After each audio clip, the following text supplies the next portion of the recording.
देवो महेश्वराय, गुरु साक्षात पर ब्रह्म तस्मै श्री गुरुवे नमः।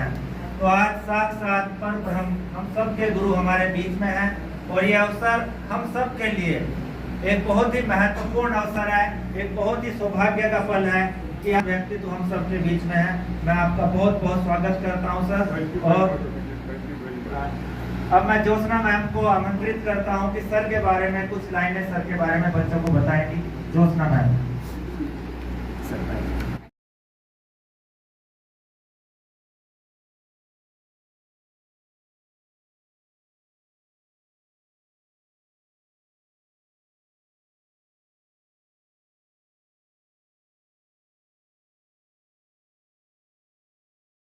You, sir, please answer.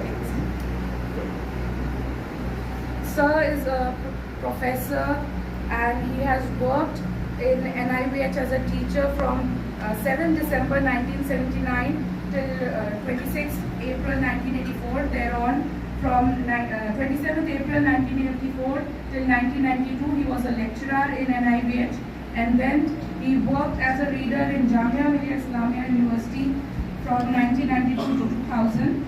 Then from 1st February 2000 till 2009, he worked as professor in Jamia Millia Islamia University, and currently he is a professor in CIE University of Delhi.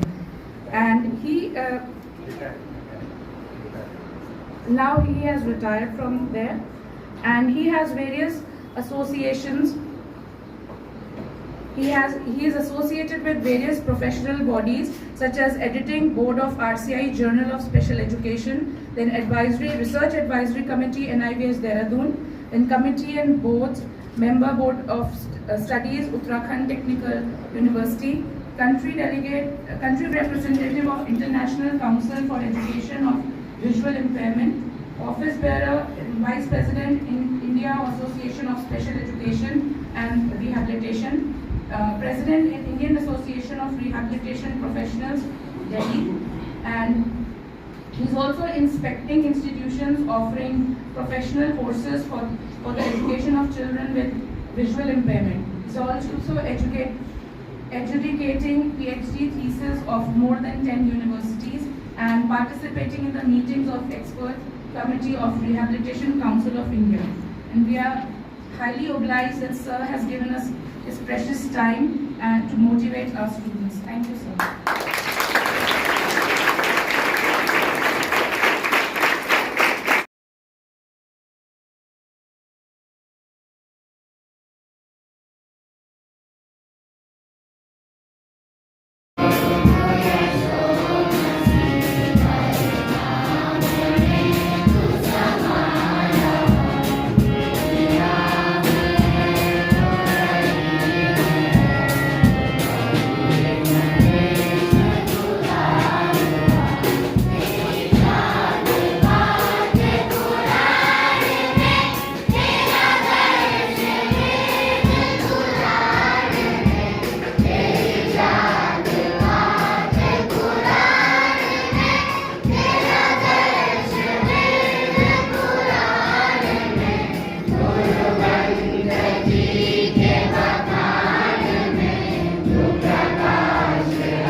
बच्चों नमस्ते, जय हिंद, वंदे मातरम। आदरणीय अमित जी, मेरे साथी अध्यापकगण, प्यारे बच्चों और सम्मानित बच्चों, क्योंकि मैं बच्चों को सम्मानित मानता हूं क्योंकि वो आज बच्चे हैं लेकिन कल के हमारे कर्णधार होने वाले हैं। कल हमारे देश को, हमारे राष्ट्र को आपने ही संभालना है, इसलिए मैं बच्चों को प्यारे कहने के साथ साथ सम्मानित भी करता हूँ। आज बच्चों मुझे अपना लगभग 58 साल पुराना असेंबली का दिन याद आ रहा है। राजपुर में उस समय हमारा स्कूल हुआ करता था। अगर आप में से जो बड़े 11-12 क्लास के बच्चे राजपुर बस से गए होंगे तो जहाँ पे बस राजपुर ख़त्म होती उतारती है आपको, वहाँ अगर उधर बस जब घूम जाती है नीचे वापस जाने के लिए, लेफ्ट में एक गेट है, जिस गेट के थ्रू हम कैंपस में स्कूल के अंदर जाते थे और वहाँ रहते थे। वही पढ़ाई होती थी, हॉस्टल भी वही था। 4 बिल्डिंग्स हमारे पास गवर्नमेंट ने किराए पे ली हुई थी और इतना बढ़िया सिस्टम था वहाँ पर। और प्रार्थना जो हमारे हुआ करती थी स्कूल में, मुझे आज भी याद है कि कौन कौन सी प्रार्थना होती थी। एक थी, हे प्रभु आनंद दाता ज्ञान हमको दीजिए, और दूसरी थी, हे जगत्राता विश्व विधाता, समथिंग लाइक दैट। उसकी बात का कुछ थोड़ा सा दिमाग से निकल रहा। 58 सालों में तो आप सोच सकते हैं कि, और एज भी मेरी लगभग 76 साल होने वाली है, तो 76 ईयर्स में कुछ ना कुछ तो मेमोरी लॉस होना ही होना है। बच्चों मैं आपको 2 बातें कहूँगा। जब मैं स्कूल में था, इसी स्कूल में पढ़ता था, तो मैंने 3 बातों को बहुत ध्यान से अपना रखा था और मानता था। और वही 3 बातें मैं हमेशा सभी स्कूलों में जहाँ कहीं भी कभी बोलने का मौका मिलता है, जाने का मौका मिला है, मुझे मिलता है, मैं कहता हूँ। एक कि जो स्कूल के नियम है उन नियमों का अच्छी तरह से ईमानदारी से पालन करना चाहिए।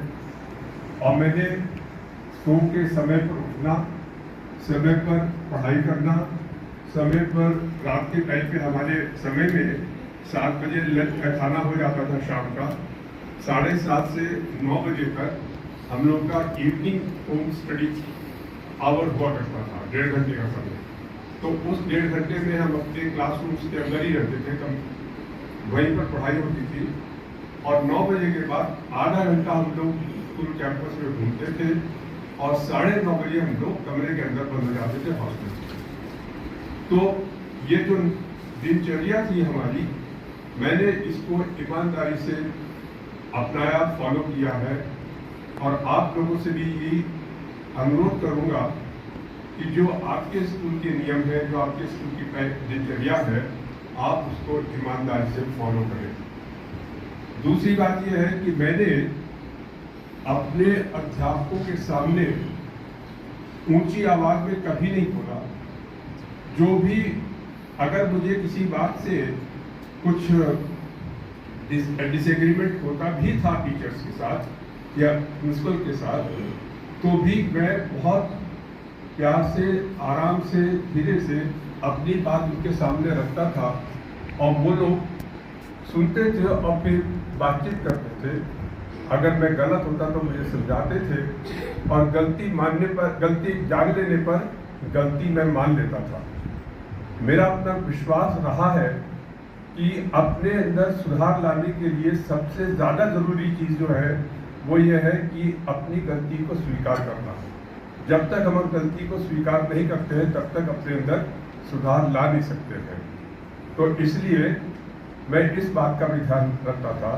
और तीसरी बात ये थी कि जो पढ़ना था वो हम पढ़ते थे और जो हमारा उद्देश्य था, लक्ष्य था, उसको सामने रखते हुए अपने सारे काम करते थे। और उसी का परिणाम है बच्चों, आज जो है मैं लगभग अपनी 76 साल की आयु होने वाली है। इस समय भी जो है अलग अलग जगह आता जाता रहता हूँ। मैंने इसी स्कूल से पढ़ाई की है। इसी शहर में मैंने इंटरमीडिएट डीएवी कॉलेज से बीए, एमए, बीएड किया है। पीएचडी भी मैंने इसी राज्य के विश्वविद्यालय से एचएनबी यूनिवर्सिटी गढ़वाल जो है वहाँ से की है और यहाँ पढ़ाया भी है और रिटायर होने के बाद फिर यहाँ पर काम किया है। और अब पिछले 4 साल से मैं देहरादून से बाहर बेंगलोर में आमतौर पर रहता हूँ। बीच में जब कभी मौका मिलता तो मैं यहाँ आता रहता हूँ। जब भी आता हूँ तो NIVH ज़रूर आता हूँ क्योंकि मैं इसको अपना पहला घर मानता हूँ। और हमेशा मेरे मन में यही रहता है कि अगर NIVH जिसको अब हम निपट करते हैं वहाँ के टीचर्स, वहाँ के प्रिंसिपल या वहाँ के डायरेक्टर अगर कोई काम कहते हैं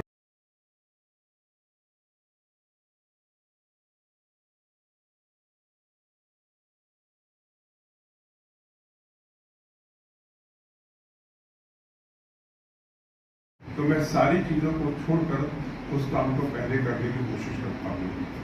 तो मेरा आप लोगों से अनुरोध यही है कि आप अपने लक्ष्य से न भटकें, अपने काम को समय पे करें और अध्यापकों का सम्मान करें।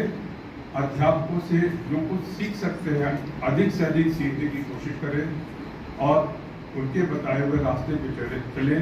तो मुझे यकीन है कि आप भी मेरे से कहीं अधिक सफलता प्राप्त अपने जीवन में कर सकेंगे और इस देश के विकास के लिए, प्रगति के लिए अपना महत्वपूर्ण योगदान दे पाएंगे।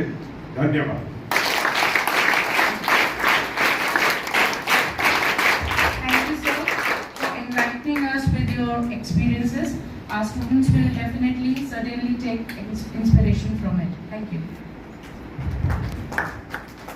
बहुत बहुत धन्यवाद सर हमारे बच्चों को आशीर्वचन देने के लिए। और बच्चों, मैं उम्मीद करता हूं जो 3 मूल मंत्र परम आदरणीय गुरुजी द्वारा दिए गए हैं वो आप जरूर अपने जीवन में पालन करेंगे। और तीनों हैं सेल्फ डिसिप्लिन, स्वानुशासन, अपने अध्यापकों का सम्मान करना और एक अपना उद्देश्य बनाना। और फिर आपको कोई नहीं रोक सकता। इसका उदाहरण खुद हमारे गुरुजी परम आदरणीय श्री मित्तल सर ने आप सबको दिया है। महोदय, मैं आपको बताना चाहता हूं कि आपके आशीर्वाद से एक लगातार एक टारगेट को देखते हुए हमारा विद्यालय कार्य कर रहा है और हमारा 10th और 12th का रिजल्ट लगातार 100% रहा है। इसी कारण से CBSE के क्षेत्रीय कार्यालय द्वारा विद्यालय को A+ श्रेणी के विद्यालय में नामित किया गया है। Good, very good.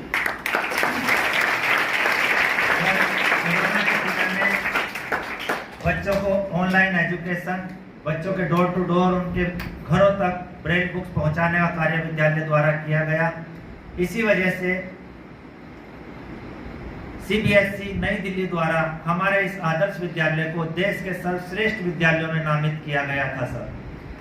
और अभी आपके आशीर्वाद से हमारा पहला बैच गणित एवं विज्ञान वर्ग का क्लास 11th में प्रारंभ कर चुके हैं और आशा करते हैं कि हम इस टारगेट को सफलतापूर्वक पूरा करेंगे। आपने अपने कीमती समय में से हमें समय दिया, हम बहुत आभारी हैं। और बच्चों, गुरुजी हम सबके लिए प्रेरणा के स्रोत हैं।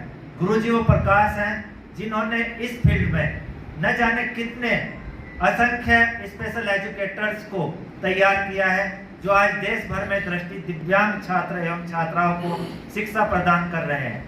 तो कहीं ना कहीं ये जो ज्ञान का प्रकाश है आज पूरे देश में जो विशेष शिक्षा में फैल रहा है, उसके पीछे जो महान व्यक्तित्व हैं वो हमारे प्रोफेसर SR मित्तल साहब हैं। एक बार फिर से आप सब गुरुजी के सम्मान में जोरदार तालियां बजाएं। मेरे परिवार, हमारे समस्त अध्यापक और हमारे समस्त छात्र हैं, आपका बहुत बहुत आभारी है कि आपने अपने कीमती समय में से एक बहुत बहुमूल्य समय हमें दिया। बहुत बहुत धन्यवाद गुरुजी।